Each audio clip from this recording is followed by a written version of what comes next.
The Institute for Priestly Formation, located in Omaha, Nebraska, in partnership with Spirit Catholic Radio, is pleased to present the Lenten Reflection Series, The Journey to Jerusalem. Join Father Mark Toups as he helps us walk with Jesus on his journey to Jerusalem. Saturday of the fourth week of Lent. My friends, welcome back to the Journey to Jerusalem. Yesterday we found Jesus in Matthew 23 saying, "Woe to the scribes and Pharisees."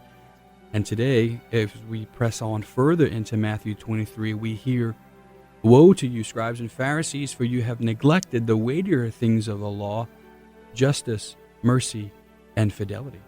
Imagine what that scene would have looked like. With blood boiling and faces flushed, the scribes and Pharisees have little time to catch their breath before Jesus confronts them again. He says, "Woe to you, scribes and Pharisees, you hypocrites! You pay tithes of mint and dill and cumin, and have neglected the weightier things of the law, justice, mercy, and fidelity." In the Ignatius Study Bible Commentary on the Gospel of Matthew, we read, "According to the law, the 10th of all produce must be offered to God," from Leviticus as well as Deuteronomy. The Pharisees scrupulously adhered to this small command, but neglected the more important principles. For justice, mercy, and fidelity are the foundations of the Mosaic law and should inspire all to obedience to God. End quote. Love is designed to pour forth into the virtues of justice, mercy, and fidelity. However, the scribes and Pharisees were blinded to the heart of love because they preferred to live life in their boxes. They wanted to be in control. The scribes and Pharisees clung to their boxes because they were afraid to die to self and completely surrender to God. That's why they held on to their boxes. That's why we hold on to our boxes. It's been said that people fear change more than anything else. However, people fear being changed more than anything else. If we push the gospel to its limits, there's only one result: new life in Christ. And as attractive as that sounds, the reality of absolute transformation in Christ strikes fear within most of us.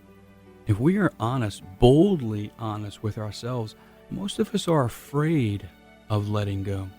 In fact, the real reason why so many followed Christ never made it to the cross was because of fear.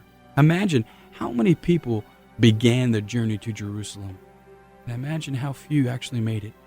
Why? Because of fear. However, love trumps fear. In fact, in 1 John 4:18, we read, "There is no fear in love, because perfect love drives out all fear. There is nothing more powerful than falling in love, for it will decide everything, including whether or not we will let Jesus enter our fear." My friends, how do you respond to fear? Are you bold in your response to fear, or do you crumble and revert back to boxes in a compartmentalized life? Today's a Saturday of the fourth week of Lent. In the Saturday of the third week of Lent, we asked you how willing you were to respond to Jesus.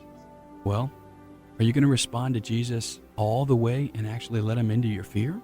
Today is a big day for us, and I encourage you to pray with Matthew 23:16-24. Be with Jesus as he confronts the scribes and Pharisees. Look at him. Taste his passion. He's not afraid. And let him look at you. And let him reveal if there is any fear in your life. And as you pray this prayer with me.